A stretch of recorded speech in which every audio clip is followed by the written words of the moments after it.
നമസ്കാരം. കൗമുദി ഗ്രാമീണ നേത്രാലയിലെ എല്ലാ ഭാരവാഹികൾക്കും യോഗാദിനാശംസ. ഇന്നത്തെ ഈ യോഗാദിനാഘോഷത്തിന്റെ പ്രാധാന്യം എന്താണെന്ന് വളരെ വ്യക്തമായി തന്നെ നിങ്ങൾക്ക് അറിയാവുന്നതാണ്. നിരന്തരമായ പരിശീലനത്തിലൂടെയും ഒപ്പം കേട്ടറിവുകളിലൂടെയും യോഗാദിനത്തെക്കുറിച്ചും യോഗയുടെ പ്രാധാന്യത്തെക്കുറിച്ചും ഒക്കെ നിങ്ങൾ അറിവുള്ളവരാണ്.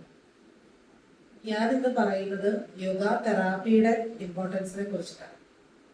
നിങ്ങളുടെ വിവിധങ്ങളായ ആരോഗ്യ പ്രശ്നങ്ങളെ മാനേജ് ചെയ്യുന്നതിൽ നിലവിലെ ആരോഗ്യ പ്രശ്നത്തെ മാനേജ് ചെയ്യുന്നതിനോടൊപ്പം പുതിയ ആരോഗ്യ പ്രശ്നങ്ങൾ നിങ്ങളിലേക്ക് എത്താതെ സംരക്ഷിക്കാൻ യോഗ അത്യന്താപേക്ഷിതമായ ഒന്നാണ്. യോഗയുടെ ഗുണങ്ങൾ കേട്ടിരിക്കുക മാത്രമല്ലാതെ നിങ്ങളുടെ ദൈനംദിന ജീവിതത്തിൽ നിങ്ങളുടെ ജീവിത ശൈലിയുടെ ജീവിത രീതിയുടെ ഭാഗമാക്കി യോഗയെ മാറ്റുക. അത്തരത്തിൽ യോഗ നിങ്ങളുടെ ജീവിതത്തിന്റെ ഭാഗമായി മാറുമ്പോൾ നിങ്ങളുടെ ശരീരത്തിലും മനസ്സിലും നിങ്ങൾക്ക് മാറ്റം ഉണ്ടാകുന്നത് അറിയാനായിട്ട് സാധിക്കും. യോഗ തെറാപ്പി ഓരോ ആരോഗ്യ പ്രശ്നങ്ങൾക്കനുസരിച്ചും ശരീരത്തിന്റെ ഘടന അനുസരിച്ചും പ്രായത്തിനനുസരിച്ചും ചിട്ടപ്പെടുത്തിയിട്ടുള്ളതാണ്. എനിക്ക് യോഗ ചെയ്യാമോ എന്നൊരു സംശയം നിലനിൽക്കേണ്ട ആവശ്യകതയില്ല. ആർക്ക് വേണമെങ്കിലും ഏതൊരു പ്രായക്കാർക്കും ഏതൊരു ആരോഗ്യ പ്രശ്നത്തിലും നമുക്ക് യോഗ പരിശീലിക്കാം.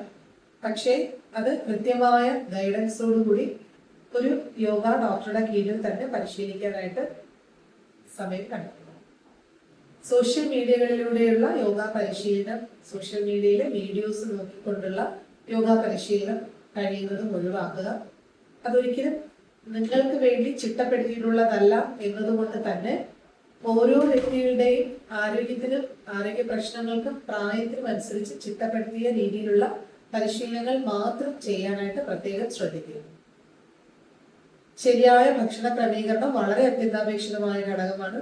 ഇന്നത്തെ തലമുറയിൽ ജീവിതശൈലി രോഗങ്ങൾ വർദ്ധിക്കുമ്പോൾ നിങ്ങൾക്കറിയാം, diabetes, hyper tension, heart disease, menstrual problems ഒക്കെ ധാരാളം വർദ്ധിക്കുന്നുണ്ട്. അപ്പൊ ഇതെല്ലാം നിങ്ങളുടെ ജീവിതശൈലിയിലുണ്ടായ മാറ്റങ്ങളാണ് എന്ന് വളരെ വ്യക്തമായ ധാരണയും നിങ്ങൾക്കുണ്ട്. എന്നാൽ അതിന് എന്താണ് ചെയ്യേണ്ടത് എന്നതാണ് പരമപ്രധാനം. ഇതിൽ ഏറ്റവും ആദ്യം നിങ്ങൾ ശ്രദ്ധിക്കേണ്ടത് ഭക്ഷണത്തെ ക്രമപ്പെടുത്തുക. ശരിയായ സമയത്ത് ശരിയായ ഭക്ഷണം ശരിയായ രീതിയിൽ കഴിക്കുക എന്നുള്ളതാണ് ഇമ്പോർട്ടൻറ്റ്. അതിനു വേണ്ടിയിട്ട് ആഹാരത്തെ പൂർണ്ണമായും നിയന്ത്രിച്ചുകൊണ്ടോ അല്ലെങ്കിൽ ആവശ്യത്തിന് ശരീരത്തിന് കിട്ടേണ്ട ഘടകങ്ങൾ അടങ്ങിയ ആഹാരങ്ങളെ അവയുടെ ഉപയോഗം കുറച്ചുകൊണ്ടോ അതുമല്ലെങ്കിൽ ഒഴിവാക്കിക്കൊണ്ടോ ഒന്നുമല്ല നിങ്ങൾ ഭക്ഷണ ക്രമീകരണം നടത്തേണ്ടത്. കൃത്യസമയത്ത് ശരീരത്തിന് ആവശ്യമായ തോതിൽ വേണ്ട എല്ലാ ഘടകങ്ങളും ഉൾപ്പെടുത്തിക്കൊണ്ടുള്ള ഭക്ഷണങ്ങൾ കഴിക്കുക. ഒപ്പം ശരിയായ വ്യായാമം, ശരിയായ ഉറക്കം എന്നിവ അത്യന്താപേക്ഷിതമാണ്. സ്ട്രെസ് വളരെ പ്രാധാന്യം അർഹിക്കുന്നു. ഇന്നത്തെ ജീവിത രീതിയിൽ നിങ്ങൾക്കുണ്ടാകുന്ന എല്ലാ തരത്തിലുമുള്ള മാനസിക സമ്മർദ്ദം, സ്ട്രെസ്സും ടെൻഷനും ഒക്കെ തന്നെ പല അസുഖങ്ങൾക്ക് കാരണമാകുന്നുണ്ട്. അപ്പോൾ സ്ട്രെസ് കുറയ്ക്കാനായിട്ട് ശ്രമിക്കുക. നല്ല ഉറക്കം ശീലമാക്കുക. യോഗ പരിശീലനം ശരിയായ രീതിയിൽ എല്ലാ ദിവസവും സമയം കണ്ടെത്തുക. ഒപ്പം സന്തോഷത്തോടെ ഇരിക്കാനായിട്ട് ശ്രമിക്കുക. നിങ്ങൾ നിങ്ങളെ തന്നെ സ്നേഹിക്കാൻ ആരംഭിക്കുക.